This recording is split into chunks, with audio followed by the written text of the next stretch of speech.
மேடையில் வீற்றிருக்கும் அனைத்து நல்லுள்ளங்களுக்கும் முதலில் எனது நன்றியினை முதலே தெரிவித்துக் கொண்டு இந்த உரையை நான் ஆரம்பிக்கிறேன்.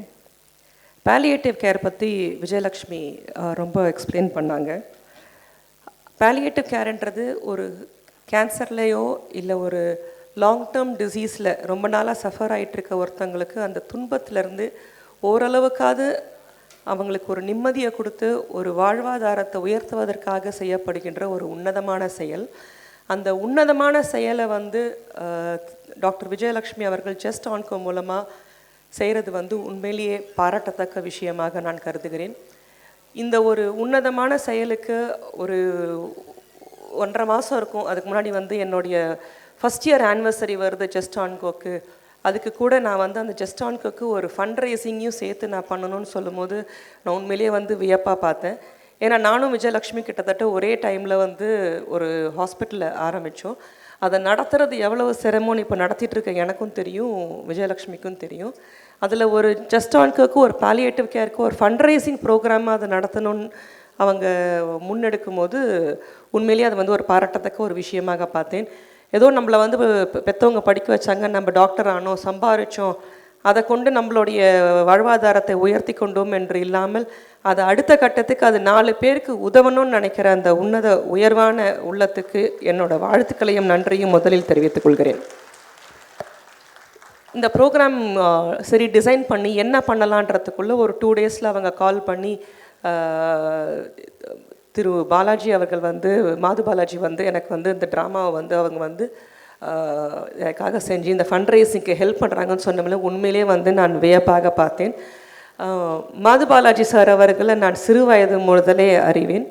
அவருடைய நிறைய ட்ராமாஸை பார்த்துருக்கேன். இன்றைக்கும் எனக்கு மறக்க முடியாத அவருடைய நாடகம் என்று பார்த்தால் கிரேசி தீவ்ஸின் பாலவாக்கம்.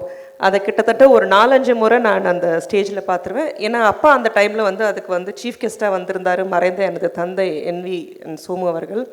அவருக்கு அது ஞாபகம் இருக்கா இல்லையா தெரியல. பட் அவருடைய எல்லா ட்ராமாஸும் டிவியில் வரும்போதும் I was a great fan. அவருடைய அவருடைய ட்ராமாக்களை பார்த்துருக்கோம். வெறும் நகைச்சுவைக்காகவே அவரோட நாடகங்கள் இல்லாமல் அதில் கிரேசி மோகன் சாரோட டைலாக்ஸும் இருக்கும், அவரோட நடிப்பும் இருக்கும். அதில் ஒரு விஷயத்தை சொல்லுவாங்க. ரொம்ப கமல் சாரோட அசோசியேட்டாக இருக்கிற கிரேசி மோகன் சார் அவருடைய பிரதர் ரெண்டு பேருமே பார்த்தீங்கன்னா அந்த ஒரு உதாரணம் சொல்லணும்னா கமல் சாரோடைய அந்த வசூல் ராஜா படம் எப்படி ஒரு நோயையே ஒரு சின்ன கட்டிப்புடி வைத்தியங்கிறத சொல்கிறது தான் உண்மையிலேயே இங்கே பாலியேட்டிவ் கேருக்கு ஒரு உதாரணமாக சொல்லக்கூடிய ஒரு விஷயமாக நான் பார்க்கிறேன். அதை தான் இன்றைக்கி விஜயலக்ஷ்மி செஞ்சு கொண்டிருக்கிறார்கள். நமக்கு தெரியும் அதை குணப்படுத்த முடியாது என்று எல்லோரும் அறிவோம். ஆனாலும் அந்த அந்த போய் நம்ம ரீச் ஆகிற அந்த இடத்துக்கு அட்லீஸ்ட் அந்த சூதனிங், அந்த ஸ்மூத்னஸ், அந்த ஜேர்னி ஸ்மூத்தாக இருக்கணும்னு கொண்டு போகிறது உண்மையிலேயே ஒரு வியக்கத்தக்க விஷயம். அதற்காக சப்போர்ட் செய்திருக்கிற மாது பாலாஜி சாருக்கும் எனது மாபெரும் நன்றியினை தெரிவித்துக் கொள்கிறேன்.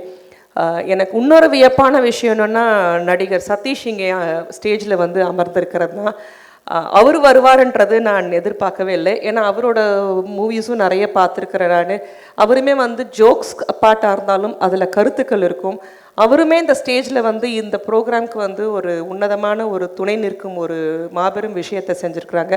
அவருக்கும் எனது நன்றியினை தெரிவித்துக் கொள்கிறேன்.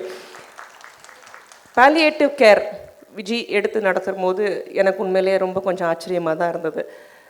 ஏன்னா அது அவ்வளோ ஒரு மக்களால் சீக்கிரமாக அக்செப்ட் பண்ணிக்கிற ஒரு விஷயம் இல்லை. இப்போ நான் ஒரு கைனகாலஜிஸ்ட். எங்கள் டிபார்ட்மெண்ட்டில் பார்த்தீங்கன்னா நாங்கள் டெலிவரி மட்டுமே பார்ப்போம். ஒவ்வொரு பிறப்பையும் பார்க்கும் போது அதில் வரக்கூடிய ஆனந்த கண்ணீரையே பார்த்து ப்ராக்டிஸ் பண்ணக்கூடிய ஒரு மருத்துவர்கள் நாங்கள். ஸோ அப்படி இருக்கிற ஒரு ஸ்டேஜில் ஒரு பாலியேட்டிவ் கேரில் ஒரு துன்பத்தின் வரக்கூடிய அந்த கண்ணீரை மட்டுமே பார்த்து ட்ரீட் பண்ணுறது அதற்கு ஒரு இமாலயமானது வேண்டும். வாழ்த்துக்கள் டாக்டர் விஜயலக்ஷ்மி. உங்களுடைய அந்த ஃபண்ட் ரைசிங் ப்ரோக்ராம் மேன்மேலும் மேலே செல்ல வேண்டும் என்று வாழ்த்துக்களை கூறி விடைபெறுகிறேன். நன்றி, வணக்கம்.